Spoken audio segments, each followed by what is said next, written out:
Aloha, and welcome to More Local Ventures. We'll visit behind the scenes with some of Hawaii's most innovative and successful businesses. From mom and pop shops to high tech and media, from local entrepreneurs reinventing second and third generation family businesses to new cutting edge startups. Find out how they're meeting today's challenges in our changing world. Stay with us.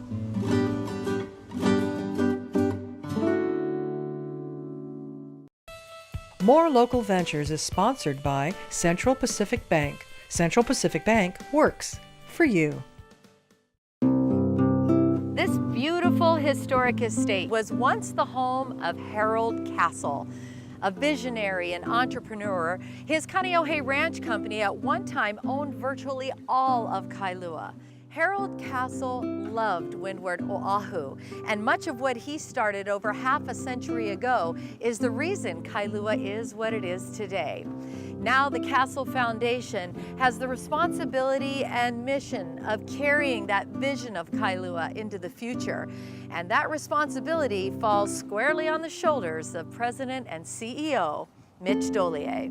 So Mitch, there are just stories all around us throughout the whole town of Kailua that are so awesome and special. Tell us a little bit about where we are right now. This is one of my favorite places. We're at St. Stephen's. Paliku was the name Harold Castle and his family called this place. Now, it may have related to the battle that was here hundreds of years ago. This was a house designed by an architect named Goodhue for Mr. Castle that he built. I think of this spot, I think of Great Danes, German Shepherds, and a big white Cadillac. But he built this beautiful house, lived here, and started working as an office for Kaneohe Ranch Company. Lived here for 14, 16 years. And sold the house to the Sulpician Order of Monks from the Roman Catholic Church, and they converted it to a monastery, and then the church converted it to a conference center, which it is now. I came to Hawaii in 1972 as a young lawyer with the Goodsell firm. My friends lived in Kailua because they could buy a house and it was inexpensive and they could have a big yard and it was a great place for their kids to grow up. It wasn't because it was like this cool place. I took this job, and the longer I was in this job, the more I realized what a wonderful place Kailua was, how wonderful the people were, how wonderful the physical assets and the spiritual assets were. So I fell in love with Kailua after I took this job. This place and Kaneohe Ranch Company, who's my employer right now, was founded in the 1890s by three Portuguese gentlemen, one of whose names was Joseph Mendonca. Those guys founded it, and James B. Castle and Harold bought it in the early 1900s, around 1905. James B. Castle passed away, and Harold Castle bought all the land that they were leasing in 1917. And it was a cattle ranch. They had started with little cattle and grew them into big cattle and sold them for enough money that it kept the company going. After World War II, a huge number of U.S. veterans returned to create demand for housing in Hawaii. And at Harold Castle, there was a market for him to realize his dream of Kailua as a wonderful place to live. The company had the opportunity to do substantial residential development and create a real community as a result of the aftermath of World War II. That's like intervening event number one. Intervening event number two, at least this is like Mitch's view of things. In around 1967, the Hawaii legislature passed a Land Reform Act. And Kamehameha schools engaged in litigation, and there was like, can the people that are in the houses buy their land? And the Castle family made decisions to sell, and they sold the fee interest to all the residential leasehold lots, save a few. I think at one time there was 5,000 and there's like 150 now. And so that generated cash for a business that didn't really have cash. I mean, it never seemed like that because Mr. Castle was wealthy, but he's really land rich and cash poor. And in 1967, at his death, he took 29% of his assets and funded the foundation. And the foundation right now has assets of something like $135 million, and we do $7 million a year in grant making. And in terms of foundations, private foundations based in Hawaii, we think we may be the largest. We're certainly up there. What it did and what it's enabled us to do for Hawaii staggers my mind. I've learned a lot about philanthropy from being associated with Mr. Castle's foundation, both before and now that I'm employed. And it's a gesture of magnitude that's hard for me to imagine. But I've seen it support a lot of really cool things. So how do you preserve the incredible beauty of this place and still help guide it into the future? Up next, Vice President Terry George shares more on some of the exciting things happening for the community here, thanks to the Castle Foundation. That's coming up after the break. Harold was an heir, but he decided to be his own man. And he decided to move out of semi-bustling Honolulu at the turn of the century, and he leased Kaneohe Ranch, which was essentially virtually all the land in Kailua and Kaneohe. Over the next 50 years, he ranched it and farmed it, and then with World War II, he met the need for housing for middle-class communities in Kaneohe and Kailua, and donated land for schools and churches along the way. He was building community, and he gave the land to the churches in what we call Church Row. When you're driving down the Pali and driving in before you cross the bridge and get into downtown Kailua, so all those churches along, he gave the land away. When James B. Castle High School was being worked on, he gave the land to the Department of Education. He didn't get condemned. Did the same thing for Kainalu Elementary. If I went to my board and said, I have a great idea, I'm gonna give away a bunch of land for churches, you know, it's like fiduciary duty, all that kind of stuff. Only an owner can do stuff like that. Now, Mr. Castle certainly was the leader of his company, but he was also the owner of his company. And that thinking in the 30s and 40s about what a wonderful place for residential Kailua would be when there wasn't a Pali Highway, I sit back and look at what he's accomplished and blows my mind. Come about 1962, Mr. Castle decided to do good since he'd done well, and formalized the good that he'd been doing in the past by creating a foundation in his name. So he gave the foundation grants of land, and the income of that went back out into the community in the form of grants. He gave the land to Castle Hospital, and I believe he and his foundation are the largest investors since inception in the hospital, as well as a bunch of other organizations. He was doing things, at least my impression, because they were the right thing to do, not for recognition. He passed away and gave 39% of his wealth to this foundation. And then once people bought their fees, that cash money went to the foundation. We invested in his stocks and bonds. This foundation grew beyond, his wildest dreams. One of the great honors that can ever be bestowed on anyone is a chance to impact the built environment of a place. That's a huge honor, and it carries with it a huge responsibility. We also have the responsibility to do a good job managing the business of the company in a way that's consistent with community. That requires unbelievable amount of communication. You need to understand community assets, and then you put on your hat as being involved in the foundation, and then that takes a whole different responsibility. The foundation believes in place-based grant making. Statewide, what we do is really help communities re-engage with the nearshore fisheries that are in significant decline in a lot of areas. And what's been missing since statehood is really the ability for the communities to really identify how to bring those ecosystems back to health. So we've been funding a network of communities in 6 or 7 islands for the last 5, 6, 7 years to help share and spread good ideas and to begin to really identify what's the best way to bring back the health of these ecosystems. The marine environment near the major islands of Hawaii has been savaged. We gotta do something about that. I get a chance to impact that from a foundation point of view. And then finally, how do we build strong and healthy communities in Windward Oahu, in the place where Harold Castle started? What are the organizations that are most important?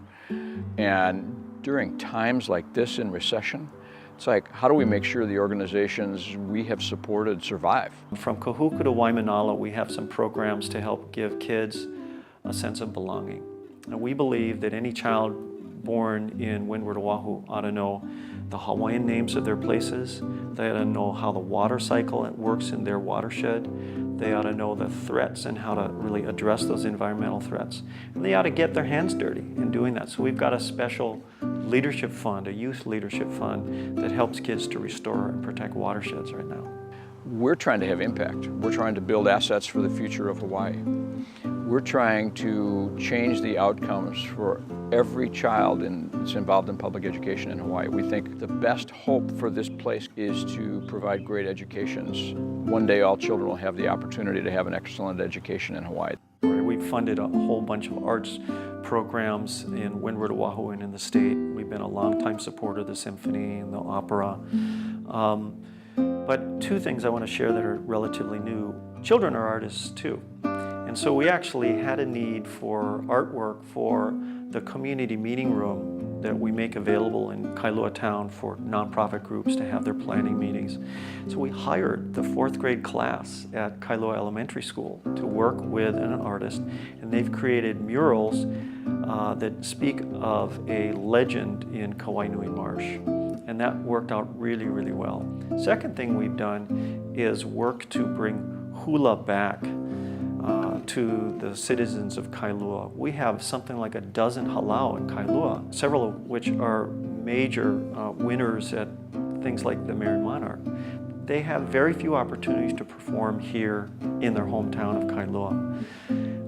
And so starting in May, we're actually going to have monthly free performances of hula in Kailua Town.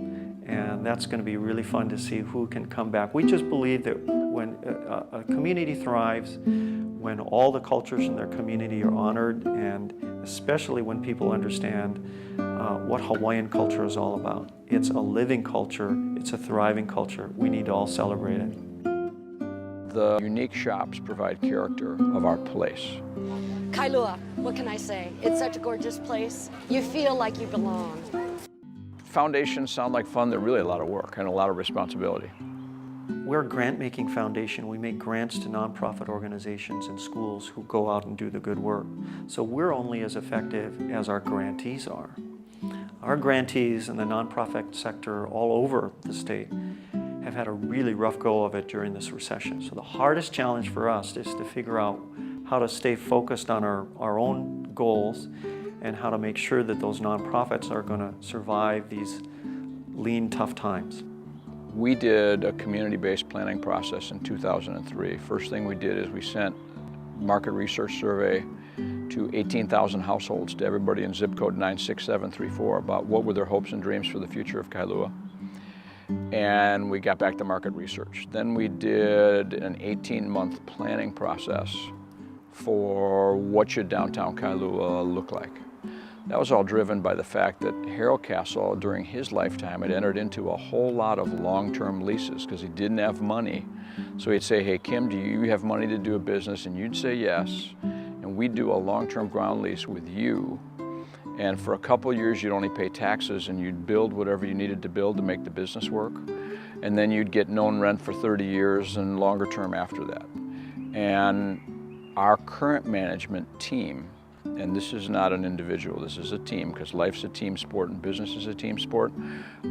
We are trying to figure out, when we get buildings back from people like Kim who leased them for 75 years, and they're not in the greatest condition in the whole wide world. They're usually pretty run down and beaten up. It's like, what's the right thing to do?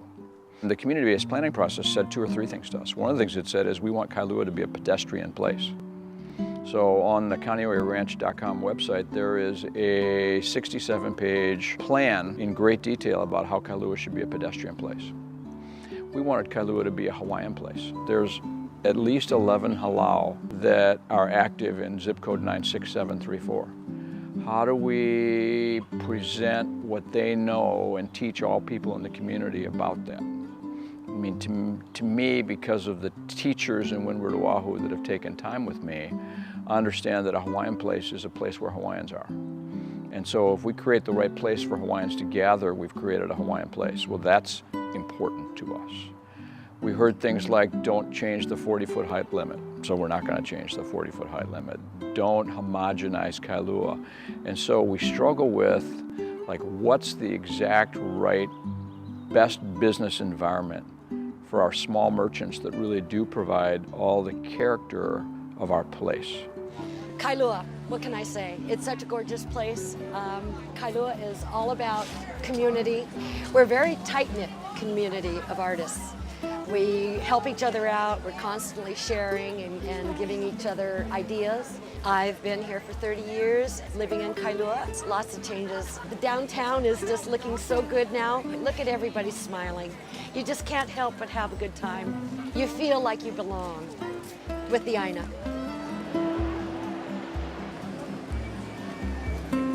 I used to come here when I was a kid after the beach. I know most of the people that come in here bring their kids now because when they were young, they remember doing it when they were kids, so they want to share the experience with their kids growing up. We get all kinds of people that surf all day and come in after that. Celebrities from Lanikai, a lot of people from like Lost and stuff like that have been in here. Tourists that come in and just hear about us from like random events. It's one of the places that Obama came and they completely love that, so that brings us a lot of success. I've lived here since the age of 2. It's a wonderful community where there are all kinds of wonderful minds that meet and people who visit from all over the world just to see our beautiful ocean and beaches. I use the ambiance of Hawaii and Kailua as a source of inspiration for a lot of my work, to be able to capture that in a moment. Personally, from growing up in Kailua, a lot more people have come here, but the things that, say, Kaneohe Ranch have done to improve the city has also made it inviting for others from different countries and places like that. Global Village started about 15 years ago, and we are a sisters and mother team, and we're also a Native Hawaiian business, and we'll be celebrating our 15th year coming up in September. We encompass local artists as well as environmental friendly products. Most of our jewelry artists are from Kailua. We also feature environmentally friendly products that are made from post-consumer plastic. We've taken on this business and our customers as being a part of our family. That community is the basis of what keeps our business together. Yeah, the great thing about Global Village is that when you walk into our store, you're part of our family. We see them at school, we see them at the beach, and I think that's what Kailua is all about, is family and friends. This is the 17th I Love Kailua Town festivities, and Castle Medical Center's been doing it from the inception. So we're a big part of it every year. We do healthcare screenings, we do giveaways, healthcare information. It seems to be one of the most popular booths. We're giving away apples because Castle believes in healthy food habits. So we've always been part of the big community in Kailua, and this is their biggest day of the year. We call this the Wellness on Wheels WOW van. We have the skin cancer screening, but inside the tent, we have blood pressure screenings, we have flexibility, and we also have this year brand new. We bought a Wii system because they use that in the rehab services. Stuff for the kids, prenatal, everybody, seniors, we cover them all. The great thing is that Kaneohe Ranch called us, it was Kimo Steinwasher, contacted us while we were working out of our house in Kaneohe and said, would you be interested, we'd love to have you as a tenant. And I thought, oh great, let's look at some funky places, and he showed us a really tiny spot in the back, and I loved it, and that was 3 years ago, and since then we've expanded into this new section in the front, and I'm so glad that they contacted us. It's all 100% recycled in our store. We built all the fixtures and everything out of found objects or recycled things. But this is all this recycled Mine Agogo earrings. This is the Mine necklaces. These are all deconstructed vintage pieces, remade. We've got all that gorgeousness. And then we've got a bar from an old tear-down house in Lanikai as our counter. The old register from a vet's clinic in Honolulu. No paper, no plastic, 100% green, and we won the greenest retailer in Hawaii. We love being here, it's an incredible place. There's so many creative people in Hawaii. These are Mine. Katie Killebrew turns old sunglasses into fabulous earrings. For 2 months at a time, we have a local artist exhibiting their work here and with a big art opening reception. Right now we have Jill Butterball, who's a local Kailua girl with the beautiful mannequins from the 40s and 50s. And every 2 months it changes with local artists. We're really invested in the community. We also live around the corner, so it's great. The unique shops provide character, and then we have to have the right merchandise so that if you're a Kailua resident, you don't have to leave, you can buy everything you want there, and we don't want guys driving over the Poly to go shopping. That's part of our business, but it's struggling through all of that. We've been on a journey of moving from an all-purpose foundation, making grants of $6 to $7 million a year in a wide array of areas, but maybe being a mile wide and an inch deep, to being a purpose-driven foundation focusing on three main purposes. Eliminating the achievement and preparation gaps in all of our public schools in the state, restoring our coral reef ecosystems by building bridges between communities and government, and then strengthening the vibrancy of communities in Windward Oahu. Hopefully, we will be able to see the difference in the life opportunities for kids who are 5-year-olds today, but are going to be 25-year-olds and will be able to tell us whether we've made the difference that we wanted to.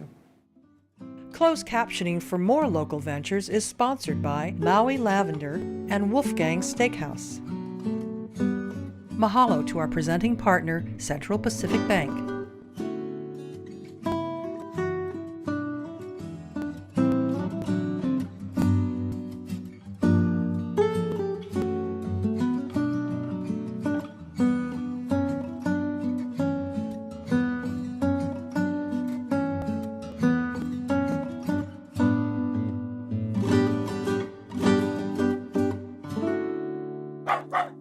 You can also watch local ventures on PacificNetwork.tv.